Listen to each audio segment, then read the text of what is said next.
Hey, it's Tanaya. Welcome to another lash tech based video on my channel. So let's get right into what all new and beginner lash techs need to know.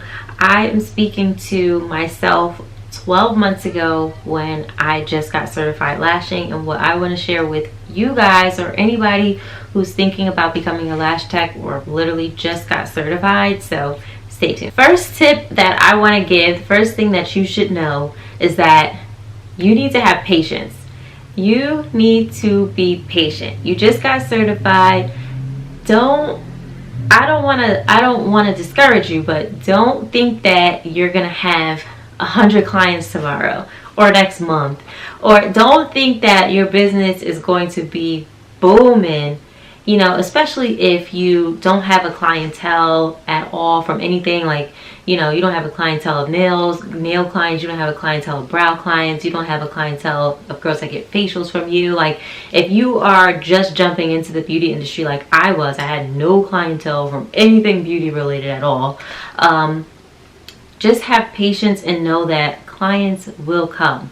This is going to be a journey, and this is not going to just take off overnight. It takes a while to build a book of clients and to build trust with people and to get referrals and to get people to reach out to you for your services, whether it's on Instagram, Facebook, or in person. That stuff takes a while. People don't become, you know, six-figure businesses or $1 million businesses overnight, or they don't even become that in 90 days. It's going to take a while, so you just have to have patience and know that clients are going to come, and just focus on practicing. My second tip leading into practicing, your sets are going to get better. When I first started I remember when I first got certified, it was so hard for me to just put an extension on the practice head. And now I look at it like, oh my God, it's a breeze. But like my first set when I got certified, because I practiced on a model my first class, it was trash. You could barely see the extensions because I was having a hard time getting them on.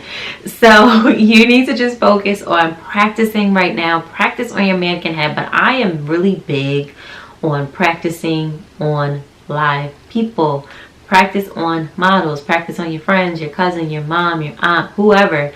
Practice on a real person, because that mannequin does not compare to a real person. They're very different. So when I first got certified, I practiced on like 8 to 10 models or whatever. That's how I got better at putting the eye patches on, taping down the bottom lashes to make sure, and applying lashes. The more you do something, the better you get at it. And my sets now are so much better than where I was 12 months ago. So have patience, and then your sets are going to get better with more and more practice. The third thing that kind of leads up into that is, don't compare yourself to other people. Don't get so caught up in the lash community and other lash technicians that are posting their work and all the other stuff, and you're like, oh my God, how do I get my set to look like that? How do I get a volume set to look like hers? How do I get the spikes? How do I get this? How do I get that? Girl, if you just are getting started, or you're still fairly new to the industry, don't stress yourself out about that stuff. Don't compare your work to other people. Look at your work and analyze how you're getting better, or the things that you can work on. You know what I'm saying? Like, you just have to focus on you, practice your work, and look at your clients, make sure your clients are happy. Look at the work you're doing on your clients. Are you seeing more fullness? Are you seeing better retention? Are your lashes applied better now? You know, do you apply your lashes from the side? You apply your lash extensions to the sides? Do you apply it underneath? Do you apply it right on top? Which method works better for you and your client as far as retention?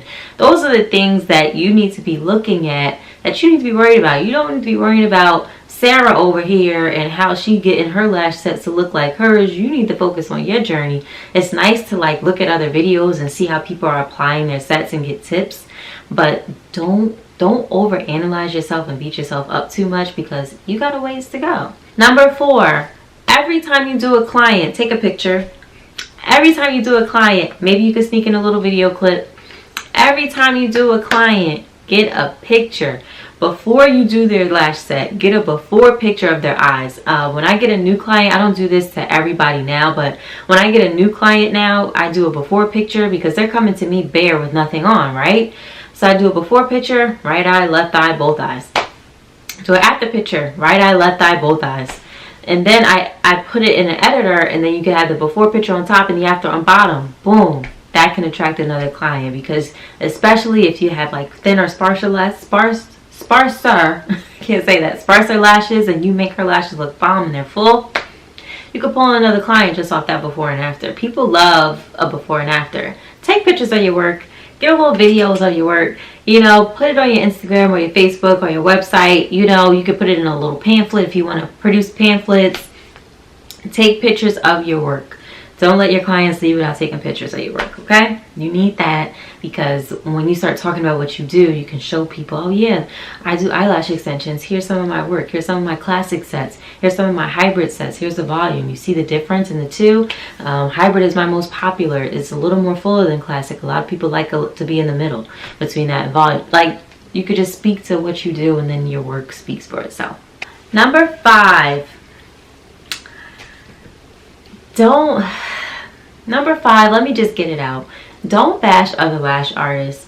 You may be in a situation where you get a client from somebody else who do lashes down the street from you, and then you see and they're like, oh my God, you know, what did they put on your lashes? Or, oh, this is stuck together, or oh, whatever.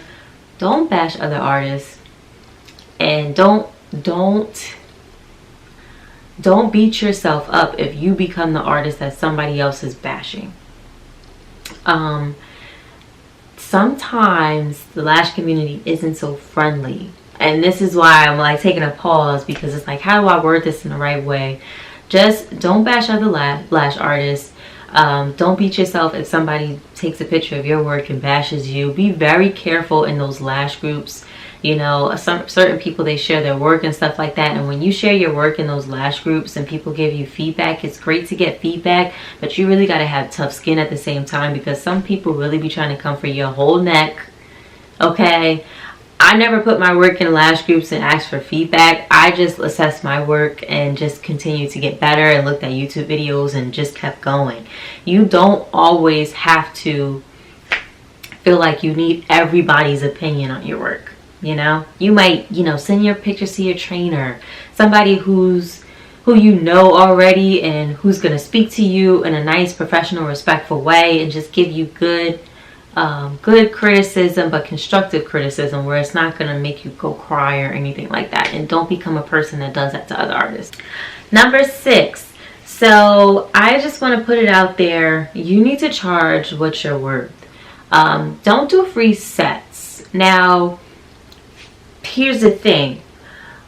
Don't do free sets when you've already feel like you practice on enough people and you feel comfortable. You got, your setup. You feel comfortable with the taping down of the lashes. You feel comfortable applying them, and you feel like, okay, I'm ready to charge now. Once you get to that point when you feel like you have been practicing, you feel comfortable taking an actual client, don't do free sets. Okay? That's what I mean by that. You can have a special because you're new. You can have a 1 month, 2 month special, whatever you want to do, and say my normal price is this, but I'm running a special right now of that. And you don't even gotta say because you're new. People might know you're new, people may not. Just run a special if you feel like, oh, I'm new, but I don't want to charge top dollar. Blah, blah, blah. Run a special, okay? Don't do free sets. And if your models, your goal should be, right, when you first get certified, practice on real models, whether it's your friends, your cousins, or a friend of a friend. Your goal should be, okay, that model, she really liked her lash set. I did a good job. I'm getting better. I'm ready to take clients now, right? I'm ready to accept money for my services. If that model comes back to you, that's your chance to turn them into a client and charge them a fill price. Don't let them try to get over and be like, oh, can I get another set? Or like, and you feel like you got to do it for free. No, turn them into a client, charge them for a fill. Keep them coming back, keep them on your books. Your goal should be to do models till you feel comfortable and then convert those people into clients. You know what I'm saying? So that's what you should do. Don't sell yourself short. Another tip, number 7. All right, so I had to do this for myself too because I'm a one-person show with the lash extension side of my business. You need to be organized. Get yourself a lash cart. Have all your supplies there. You need to be organized, but also this point is to just monitor your inventory. You don't want to be that lash tech where you're like, oh my God, I ran out of lash glue and I have 2 clients tomorrow. What the heck am I going to do? Oh my God, I don't have any more under eye patches. Oh my God, I ran out of my favorite tape that I like to tape down the bottom lashes with. You don't want to be that tech. Oh my God, I ran out of 10 millimeter lashes and my client that comes definitely uses a lot of 9 and 10 and 11 and like a lot of 10s and you have none. You don't want to be that tech. It is not a good feeling where you're like, oh my gosh. So you want to check your inventory, whether that's weekly. Jot down like what you need, or like put it in a planner or whatever, or just do a weekly check or a bi-weekly check or a monthly check. Mine, I kind of just eyeball it, but it's seeming like every 3 weeks I need to kind of just say, okay, I need more glue, so let me just order other things too so that I don't run out of anything. So you need to have some type of schedule so that your inventory is always on ready. You always ready to take a client, because with me, I get a lot of people, oh, tonight, can I come in this day? Not even messaging me anymore because now I have an online booking site, but people will literally go on my booking site and book for tomorrow or 2 days. Like, they book last minute, and it's just like, I always got to be on ready. So you need to always be on ready. Like, your inventory needs to be ready, okay? Period. Okay, tip number 8. Research and continue to gain knowledge. Now, I don't say that to say like, oh, take another class after you just got certified in one.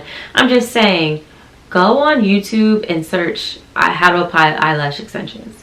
You know, you'll see companies that are literally giving you YouTube tutorials on how to do classic sets, how to do hybrid sets, how to do volume sets, how to make volume fans, how to properly attach a lash extension in different methods, how to apply it to the side of the natural lash, the top, the bottom, or like some people kind of curve it under.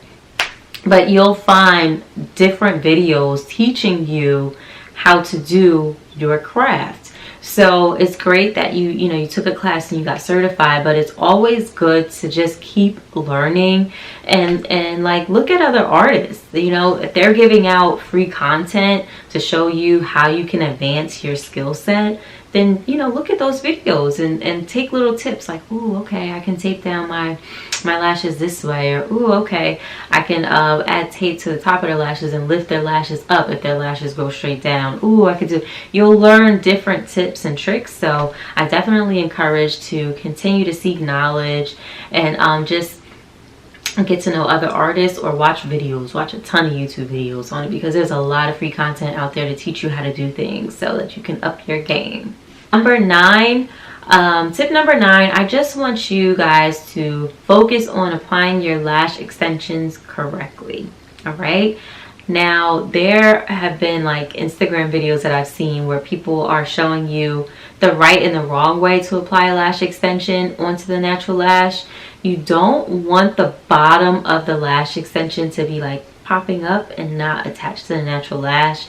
But this kind of goes to my other point.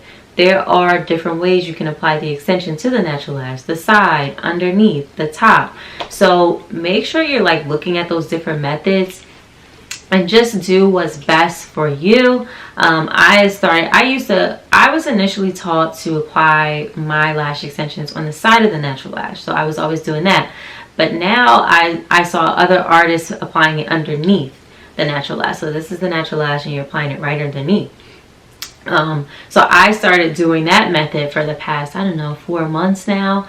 So you want to try out different ways to apply it, but make sure that it's on there securely and that bottom of the natural lash is on.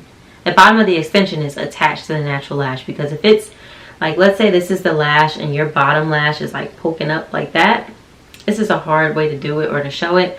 But if your bottom part is like poking up and it's not attached or whatever, like it's like this, it's not attached at all, that thing's gonna pop off quicker. So make sure that you're applying the natural lashes properly, and just gauge your retention with your clients. Another thing about retention, this is going to be a whole separate video, but I'll just give you an extra tip in this video. The reason why I say make sure you're applying your lashes properly is because when it comes to retention, it could be the lash artist or it could be the client. So it can go either way with aftercare from the client or the way you're applying the lashes. But if you know that you're applying the lashes right, they're properly adhered to the natural lash, your humidity and your temperature in your room is correct, you can really rule out a lot of the things as far as retention on your end, and then focus on what they're doing as far as aftercare. My last tip for a new lash tech, put yourself out there. Tell everybody in the world that you do eyelash extensions and enjoy the freaking journey. It is going to be a journey. I know my year has been a journey in itself. I have other videos if you guys want to check out why I started, doing lash extensions and all other stuff. So enjoy the journey, enjoy your process. It is not an overnight thing.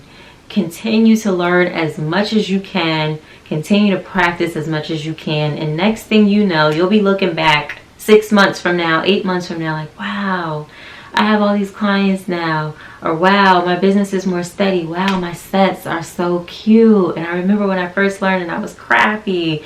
You need to just take your time, enjoy your journey, enjoy your moment. You're taking on something completely new. So you need to give yourself time to advance and to grow and to blossom, okay? It's just like planting a flower.